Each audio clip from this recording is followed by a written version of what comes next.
Brian, we're going to get down to brass tacks in this episode. We're going to talk about what is required to have a personal relationship with the Lord and to do it right, and what is myth and what's facts about it.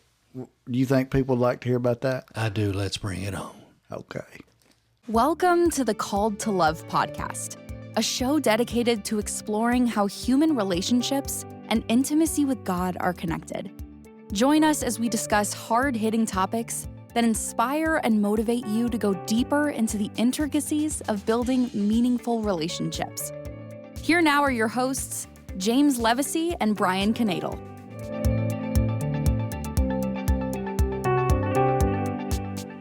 Bubba Love, we've got an exciting episode for everybody to watch. The more we go, the more questions we have people asking us, the more insight I get into what people are thinking and how they're perceiving their position with the church, their relationships with God.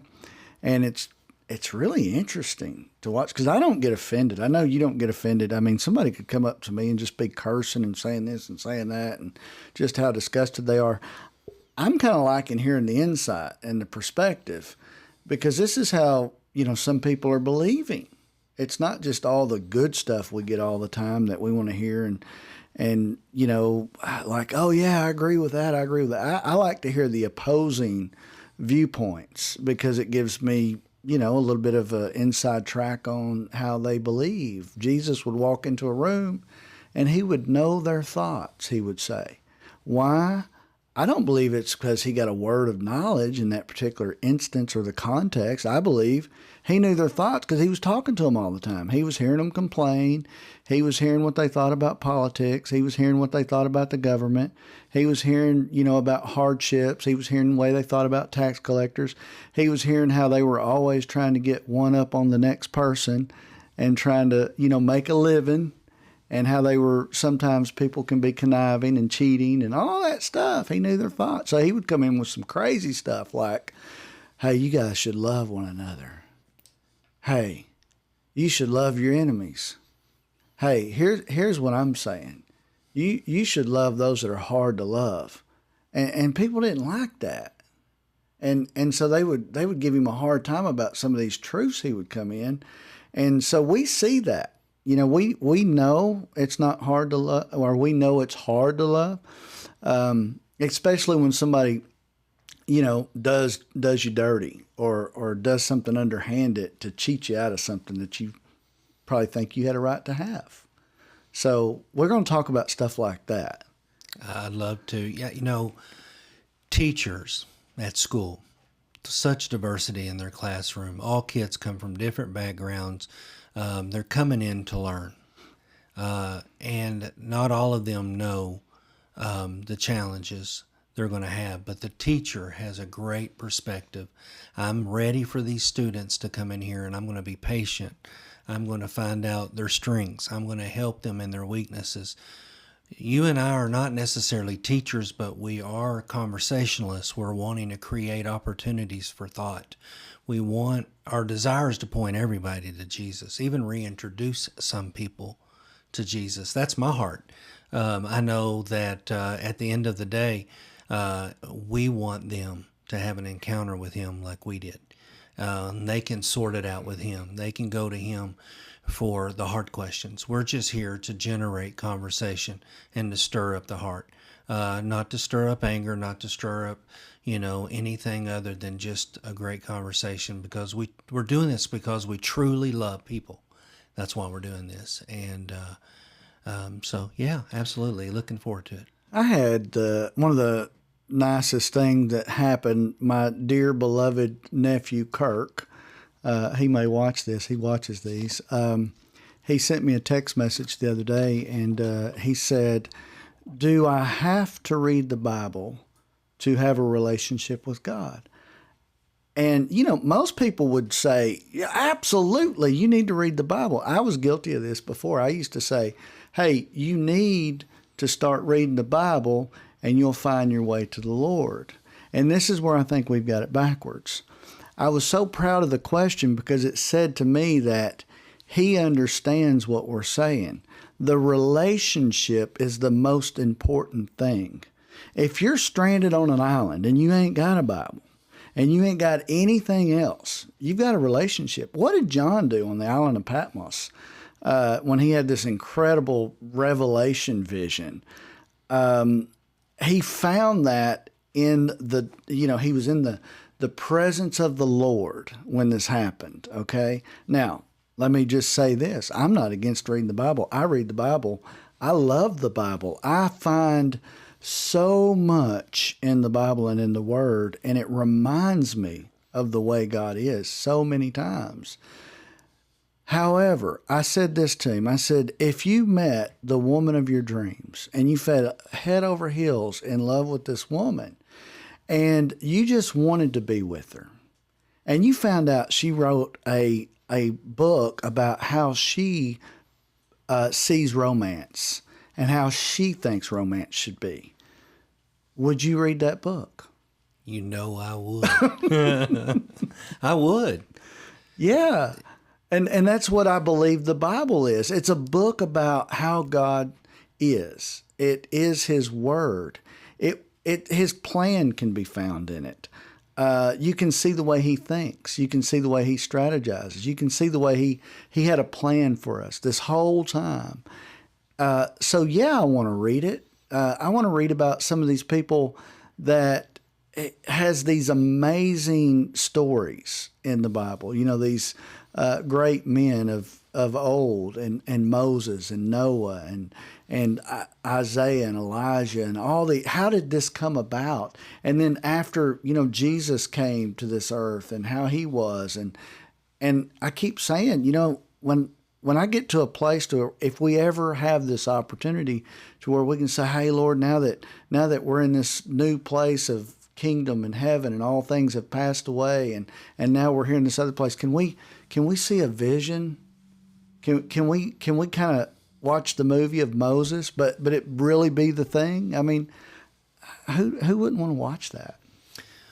Well, because Jesus's life had such an impact personally with people, because He was God in flesh.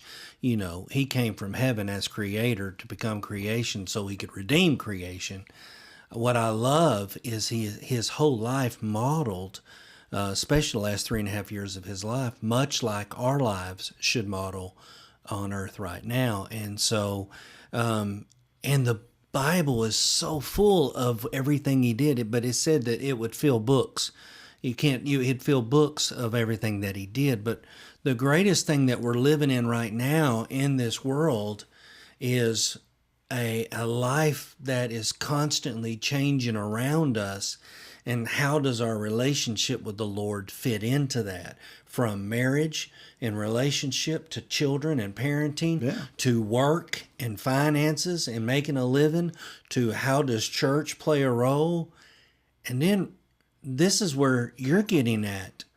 If I'm supposed to juggle all this, how is my faith supposed to help me along this journey? But if my faith is brought down to, or is broken down to where I go to church in a belief system, it's going to fail me. It's not going to carry me. I need something beyond believing. I need something knowing. I need something relational.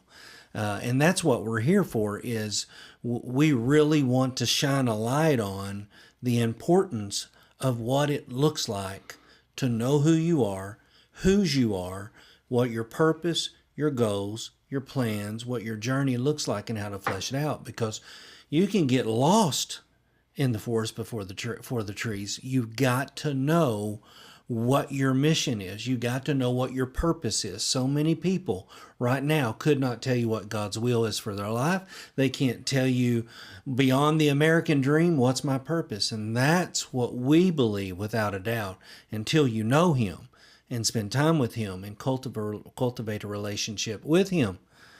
All the other things that you do in adjacent to that, like church attendance or whatever, outreach or whatever, is not going to have lasting or profound results. It's not going to. That's right. We've got to put the focus on the fact that we're growing closer to Jesus. We're growing closer in relationship. I think every human being understands what relationship means, human to human. We understand that there's sweetheart deals made when you get close to somebody.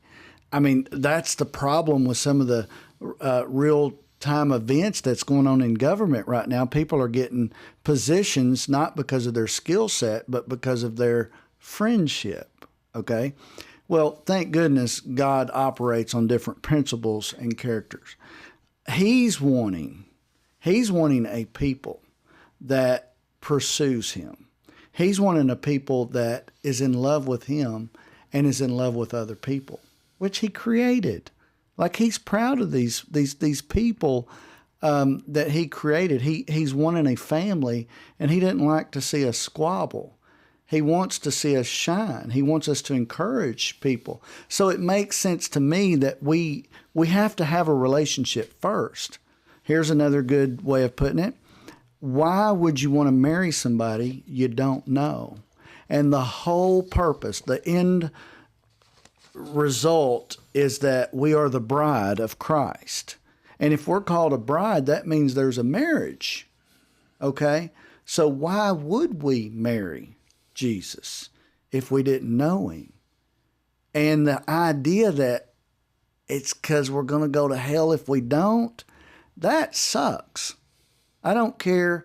That has turned off more people. And if you put a gun to my head and said you have to marry the woman, this woman over here, I would resist. And if I did have to go through it because I was fearful of my life, I'd be miserable in it. And I would resent, I think, the fact that somebody made me do it, because then I would wonder what else was out there. And did I get cheated out of this whole thing? And now that they made me get married, what else am I going to have to do? I'm not free to love. I have to love. God doesn't want that. He wants you to love him because he's good. Like this word fear. I've been meeting with this guy named Jack, and him and his wife, they're going to start going over this. What does fear of the Lord mean?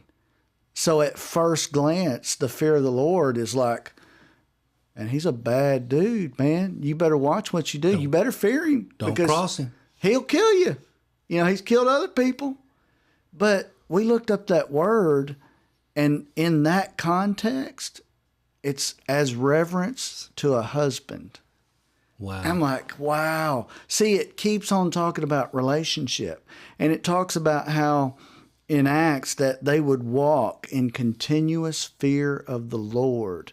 Reverence. Meaning they were in absolute reverence of this great almighty God that they loved. And it said they had peace while they were doing it. So can you imagine being scared to death all the time but having total peace? They don't mix. You can't have those. So just to be clear, that fear that people think is not the same fear that we associate as humans, like a roller coaster or a boogeyman or something like that. No, the fear we're talking about has everything to do with a relationship. It's the reverence, the same fear that I have, if we put it in those contexts, that I would have with my best friend or a wife or somebody that I care deeply for. You and I talked about this before. I find it interesting. We're not wanting to acknowledge our relationship with the Lord and our desire to serve him and to be in relationship with him, and then to not sin because it's breaking his commandments. We've passed that. We don't want to break his heart. When you look at relationships and say, I'm not going to be faithful to you because I'm not going to cheat on you because it's wrong. I don't want to cheat on you because I value what we have. I just want you. I don't want to break your heart. I don't want to do anything that would break your heart. I'm correctable and teachable. If you see the difference between, and I heard you say that one time. I think I talked to you one day and you had come out of your closet and you were just saying, I'm at a place right now, I just don't want to break his heart. I want to be super sensitive. That's the goal for every relationship. I don't care what's right, wrong, or indifferent. I want to do the right thing. The right thing is to love you, not because I have to, but because I get to. That's a total so good. different. Yeah. Yeah. So where did we learn what that word fear meant? Well, as you dig into the Bible, because you're in this relationship, you're like, what kind of fear do they talk about when I hear it? This preacher said, fear the Lord. I want to know what that means. So that drives me back into the Word. And then we go into the ancient Hebrew and the Greek, words, and we're like, okay, what did that fear mean? Like that, I found this one fear in the Bible that it's only one place, and it's in 2 Timothy chapter 1, verse 7. And that's the only place it's in the whole Bible. And it says that, I think it's this place, it says that God didn't give you a spirit of fear, but of power and love. And then if you look up that fear, that's the terror. That's the one everybody don't want. And I thought, okay, well, that fear is probably used multiple times. No, one time. And the other kind of fear is when it's talking in reverence to God, is all this reverence. And that's what I'm talking about. The love you have for God is going to drive you into the other things. It's going to drive you into relationship with people. Yeah, but ultimately, if you don't grow, you're never going to be able to comprehend at a level of maturity. It's just like children. Our children, we are not angry with a 6-year-old and ask them why they're not 12. There is a progression that takes place. We don't look at 12-year-olds and go, why aren't you 21? We know that when it comes to age of maturity. So, but spiritually speaking, in order for us to truly walk in the revelation of God and His love and who He is, we're going to have to grow. That's why He says to have a renewed mind. A renewed mind is a sign of maturity. A renewed mind is a sign of a progressing of understanding what is right and wrong, what's good and evil, understanding the heart and the character of the Father. That's when you can really start to walk in that. That's our goal, is to see people grow. That's right. And it's fun. It is. I mean, the way I used to perceive being in a relationship, or whatever people would call it, you need to know the Lord. I had no understanding of what it meant to be the Lord. Somehow or another, I would take knowing the Lord out of context of regular relationships, Yes. and then make up some form of other kind of relationship, because that's God, and He doesn't think it's cool to be all cheesy and everything. So you have to be really stern and rigid, and like, you can't even talk to Him unless you're talking a New Testament or old, King James Version or something like that. You got to talk to Him in a certain way. Lord, we just hope that You'll just be with us and protect us. He's with you always. We pray the silliest thing, not to knock anybody the way they pray, but the more you get to know Him, the more you like, man, I'm not going to talk to Him like that anymore, because that don't even make sense. I'm asking Him to do something He's already promised He would do, so it's silly to keep asking Him for things He said He's going to do by default. By being in a relationship with Him. That's good, James. So I hope y'all enjoyed this episode. We'll talk more again next time. Yes, we will. We hope this episode of the Called to Love podcast has enriched your life and offered valuable principles to apply on your personal journey. Please explore our website at www.calledto.love for more information and to share your feedback with us. Until our next episode, may you find peace and love. And always remember, you are called to love.